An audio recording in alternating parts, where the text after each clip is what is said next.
responses of organisms to abiotic factors. In the previous thing, we have just studied about abiotic factors. We are well familiar with abiotic factors.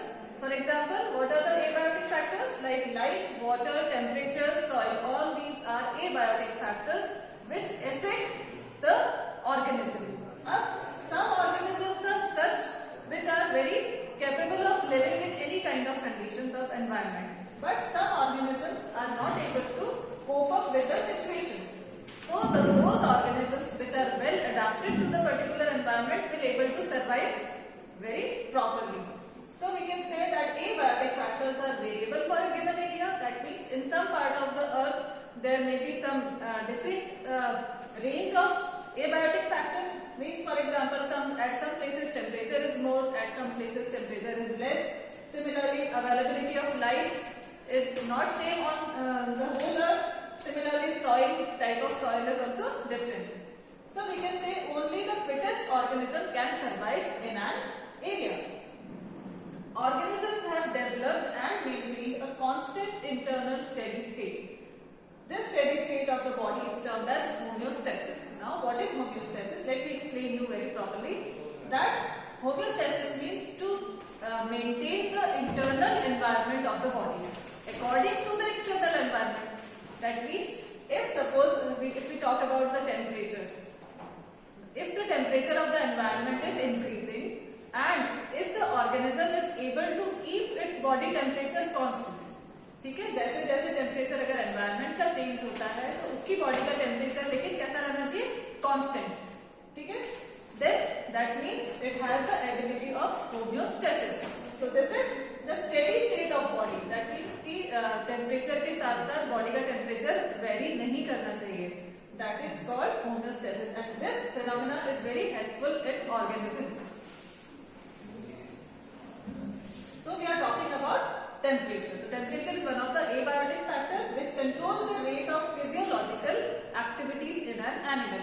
If the temperature is moderate, the animal will be able to perform all the life processes very normally. Now, on the basis of temperature, some organisms are cold-blooded animals. So we are talking about animals. So some animals are cold-blooded and some are warm-blooded. Now, understand the difference between these two. Warm-blooded animals are such animals which can keep their body temperature constant. For example, humans. Now, what is the normal body temperature of us? It is 37 degrees Celsius. Whether the climate is hot or it is cold, the body temperature will remain more or less 37 degrees Celsius. That means we are warm-blooded animals. So, for example, mammals and birds. These are the warm-blooded animals, and others which cannot keep their body temperature constant, they are called cold-blooded animals. That means they adjust their body temperature with respect to temperature outside. That means according to the temperature of the environment, their body temperature will also change. Frogs and snakes, for example, frogs and snakes are cold-blooded animals. They can change their body temperature to adjust the surrounding temperature. Hence, they are called ectotherms. And birds and mammals, as I told you, are warm-blooded animals. They maintain a constant internal body temperature. That means they have the ability to keep their body temperature constant. And they are known as endotherms. Birds and mammals are more advanced as they are metabolically more efficient. They have more energy and most of the enzymes can function only at this moderate temperature. So, at 37 degrees Celsius. Therefore, their enzymes are active during all seasons. Now, we will understand about what is regulation. On the basis of this homeostasis, the organisms can be divided into three categories. One is regulators, second is conformer, and third are partial regulators. So let us understand what is regulation. So regulation means to control. Constant body temperature को control करना. To control the body temperature constant is to keep the body temperature constant is what? Regulation. Constant osmotic concentration also, that means to keep a balance of water and salt in the body, that is the osmotic concentration. So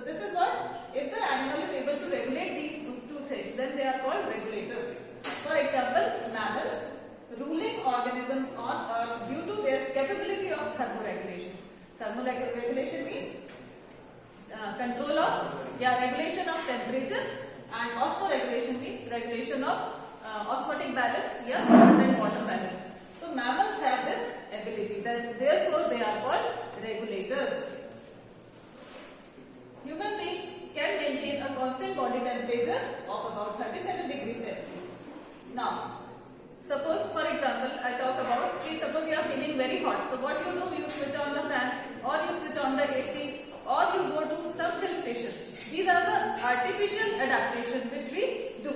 But our body has a natural adaptation also. We have the natural ability to regulate our body temperature also. Suppose in summer season, when outside temperature is high, what happens in our body? Sweating होती है. So sweating provides cooling effects and brings down the body temperature. So ये body का natural adaptation है. That means our body can keep our body temperature constant in summer by sweating and in winter by shivering. देखा होगा ना, जब बहुत ठंड लगती है तो what do? We shiver. That means we shake our body. जिससे क्या होता है? It is a kind of muscular exercise which generate heat in our body. So in winter when the temperature is lower, shivering produces heat and raises the body temperature. This is a spontaneous attempt of the body to maintain the body temperature by vibrating muscles and generating heat. So these are the adaptations of our body. So this regulation is called homeostasis. You can see when temperature rises, sweating occurs in our skin, and this sweating gives us cooling effect. So evaporation हमने पढ़ा भी है, evaporation causes cooling. Now let's understand this graph. You open your book, page number 223. In your book, this graph is given. Let's understand what is shown in this. You can see the x-axis is showing what? External level of the body. External level of the environment, and this is the internal level of the organisms. Now you can see the three lines in this graph. One is of green color, it is showing regulators. Second is conformers, and one is partial regulators. So what happens in this? Actually, regulators are the organisms, as I explained you just now. These are the organisms which can keep their internal environment constant. ठीक है, अगर external level increase भी होता है, suppose temperature increase हो रहा है, or whatever some changes are occurring in the external environment, but they have the ability to keep their body temperature या body का जो भी systems है उनको regulate करने की ability है. So you can see the line is straight line which is parallel to the x-axis. So this is what regulators. So regulators में examples आ जाएंगे आपके mammals and apes. Now conformers. Conformers are the animals which cannot regulate their body temperature or which cannot keep their internal environment. And as the external level increases, internal level also increases. So they have to, they do not spend their energy in controlling their body environment. So they have to adopt some other techniques for this. So they are the conformers, and partial regulators are such organisms which can control their internal environment up to an extent, but after that they become regulators. Now conformers के examples आ जाएंगे आपके fishes and amphibians also, and partial regulators में reptiles.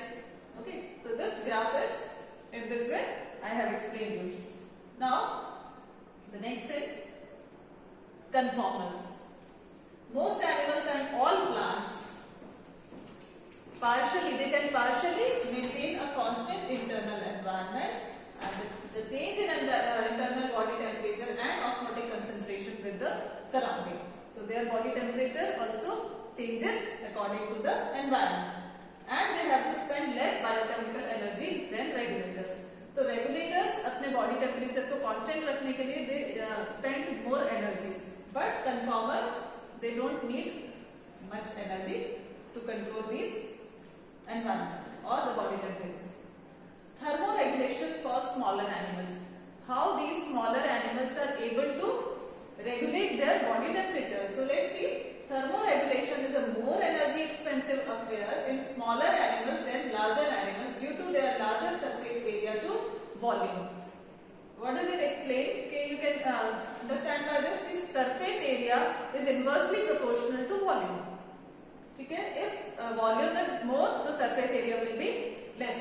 That means if the animal is smaller, it will have larger surface area, and if larger surface area is in contact with the environment, तो उसको क्या होगा, उसको ठंड ज्यादा लगेगी. Animals lose their body heat very rapidly when external temperature is low. Therefore, they are not found in polar regions. That means smaller animals are not found in polar regions. What would be the reason behind it? Because they have the large surface area and they lose their body heat very rapidly. So क्या होगा? If they will live there, they will not be able to survive. For example, rats, crustaceans, some insects are these, and hummingbirds. They never live in polar regions because their surface area is large, their volume is small. Now, polar birds. These animals are very adapted in the polar regions, in the cold regions. So, polar birds are huge, like these emperor penguins. They have a layer of fat. Now, how these animals are able to live in such a cold region? So, they have a layer of fat which is called as blubber. Okay, remember this? This is called blubber, which acts as a blanket in their body and it acts as an insulator. It acts as an insulator which helps them to keep their body warm. Now, if the animal is not able to control its body temperature या उसके पास homeostasis का arrangement नहीं है, then what happens? Either it has to migrate or it will suspend its growth. So there are other methods to cope up with the environment, and these methods are called migration and suspension. So let us understand what is migration. The temporary movement of organisms from the stressful habitat to a more comfortable area. Suppose the organism knows this कि उसको मालूम है कि this unfavorable condition is going to be there for a small duration. ठीक है, short duration के लिए अगर कोई unfavorable condition रहने वाली है and the body does not have the adaptation to cope up in that environment, so what will they do? They will migrate. They will migrate from that area which is unfavorable to them and they will go to other places. So this migration is you have already learned in previous classes also. So migratory animals के हम examples देखते हैं. What they do? Migrate for thousands of kilometers to overcome stressful period. If you are regularly reading the newspaper nowadays, you must have seen that the Siberian birds are coming to our Bharatpur sanctuary, which is in Rajasthan. So this is the time when जो उनकी native place है वहां का environment कैसा है, बहुत ज्यादा cold environment है. So to overcome that stressful period, they are migrating to our country, and when their condition will be normal over there, they will go back. So this is what migration. So return in their native place when favorable season returns. For example, Siberian crane, they are the migratory birds. So birds in extreme cold regions, for example Siberia, they migrate to more hospitable areas. Means they move to those places which is favorable to them, जैसे कि हमारी country है. For example, warm regions of India like Bharatpur in Rajasthan act as a home to thousands of migratory birds from northern cold areas during the winters in the northern regions. So this is the example of migration. So what we see, कभी हम देखें अगर तो large flocks of migratory birds, बहुत सारे number में thousands of birds come from there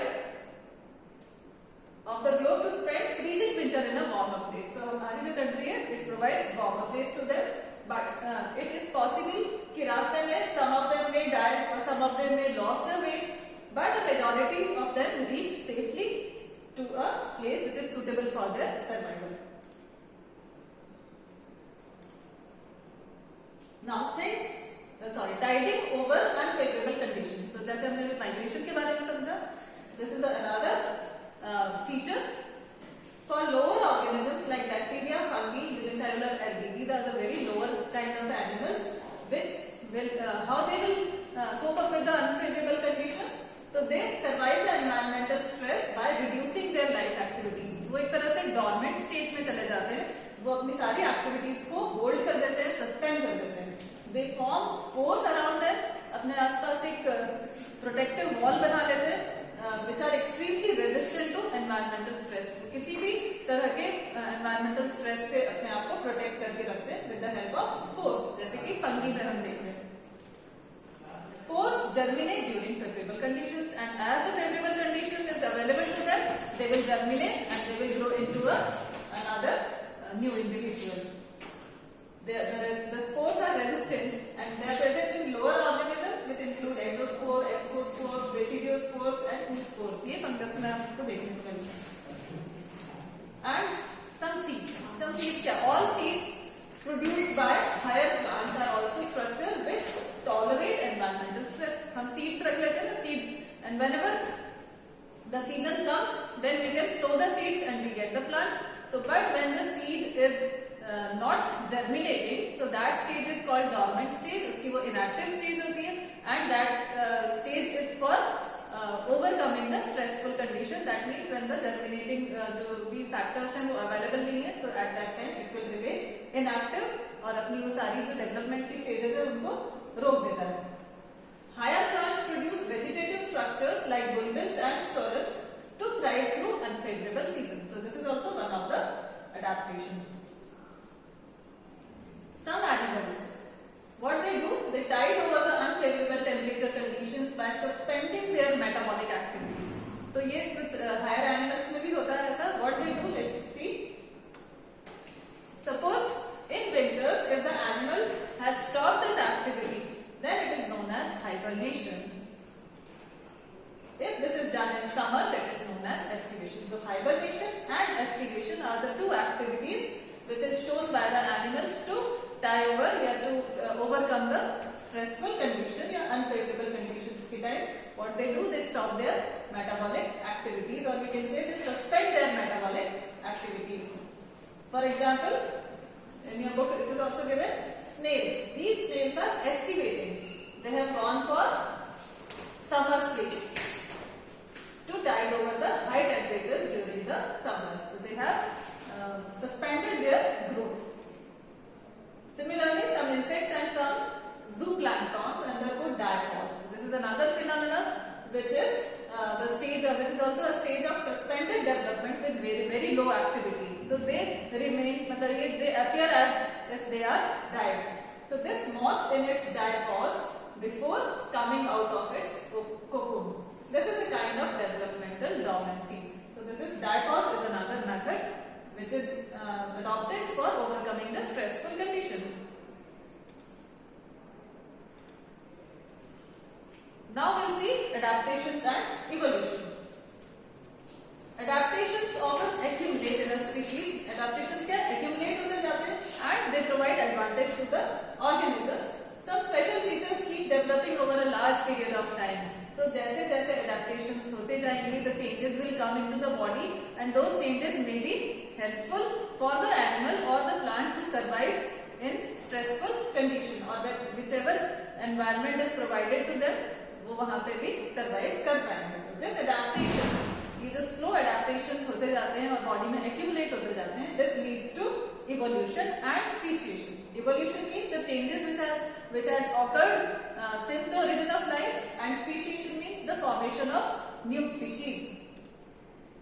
Now let us see what are the different ecological adaptations. Adaptations is any structural or behavioral change. Actually, three types of changes may be there: morphological, structural or behavioral change in an organism which makes it best suited for the particular habitat या environment के लिए जो उसको सबसे अच्छी तरह से रहने में help करे to survive and reproduce in our environment. So adaptation is what? The ability of an organism to live in a particular environment. Or we can say it is a set of special characteristics that delineate a species from others and makes it the fittest one to survive in a given set of environmental conditions. So these are genetic in origin. The adaptations are already present in an organism which is being inherited by its parents and have not changed drastically since thousands of years. It brings about permanent changes changes in native organisms. So we will understand this adaptation with the help of different examples of animals which are adapted in a particular environment. किसी न किसी particular environment में रहने के लिए वो adapted है. For example, camel की बात करें तो camel is adapted to live in a desert. So it has different characteristics which help it to live in that hot and arid area. For example, they can live for many days in water, without water. Similarly, it can live in scarcity of water and it stores huge amount of fat in its hump. और क्या होता है, ये जो fat stored है इसके oxidation से water body में रिलीज होता रहता है और वाटर की रिक्वायरमेंट पूरी होती रहती है. तो this is one of the adaptation for desert animals. Now xerophytic adaptations हम करते हैं. When we are talking about the plants, what we see, these are the plants which are present in hot and arid condition. So xerophytic plants are those plants which live in hot and arid condition. Now the characteristics which are the adaptations which are present in them to live in such condition are, one is sunken stomata. Sunken stomata means the stomata are deep inside the body or inside the pit. So that, why it is so? So that it reduces the transpiration. To prevent the loss of water, the stomata are sunken inside. This is the epidermis and cuticle. Another thing, they have thick cuticle which also helps in less transpiration.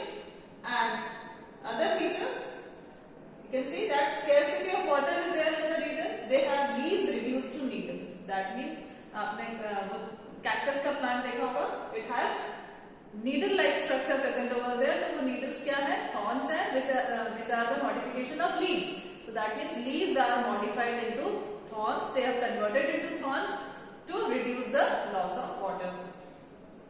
And their stomata are deep-seated in the stomatal pits to reduce transpiration, and they have a thick covering of impermeable cuticle on leaves.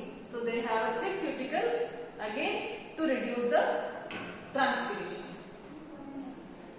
Adaptation for freezing temperatures देखते हैं. The organisms, the animals or plants which are living in a freezing area या जहाँ पर बहुत sub-zero temperature रहता है.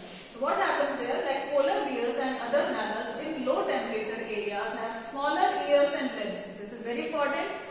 When we'll be learning from book, then we'll underline also.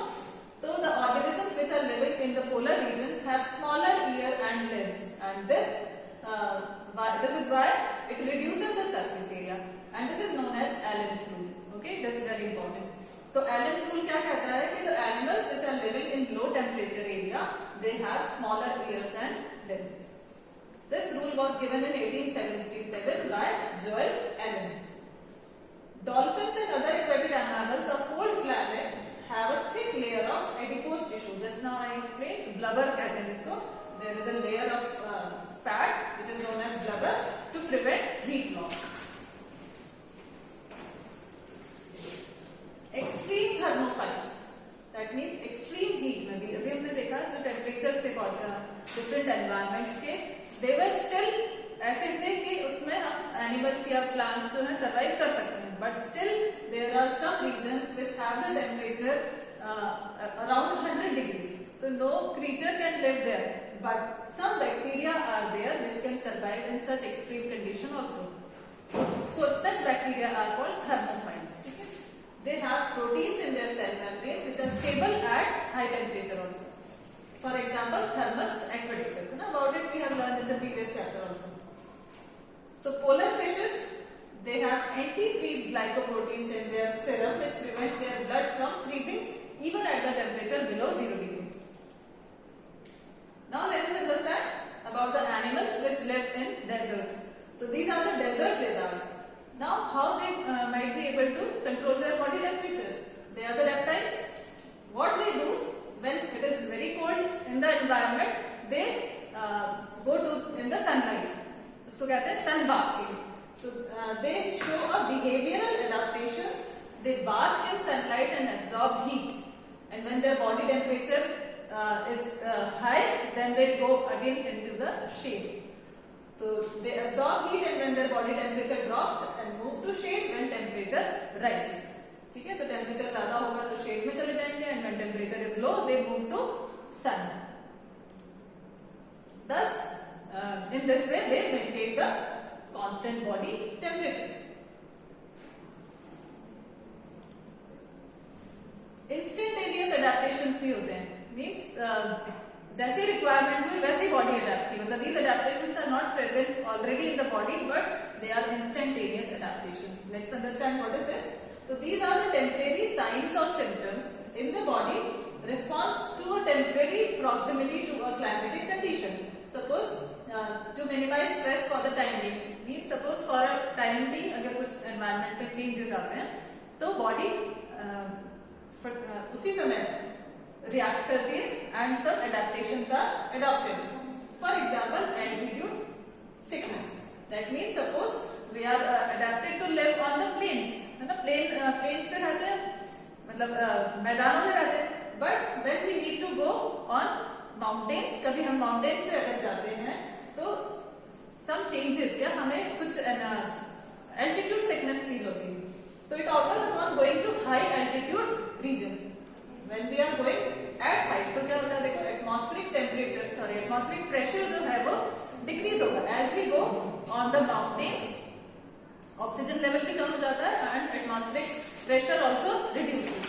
So at that time we feel some sickness like nausea, that means vomit like feeling, या tiredness and palpitation means heart rate जो है heart beat का rate ये fast हो जाता है. तो this is the sickness which is for short duration. Now as we remain there only, हम जब वहीं रहते हैं तो हमारी बॉडी क्या उसके लिए अडेप्टेड हो जाती है. That means हमारी बॉडी में कुछ ऐसे चेंजेस आते हैं जिसकी वजह से now we will be able to survive in that condition also. So symptoms disappear after some times as soon as body gets acclimatized, means adapt हो जाते हैं to the condition of reduced oxygen density. So there are some adaptations in the body जिसकी वजह से फिर ये जो sickness है वो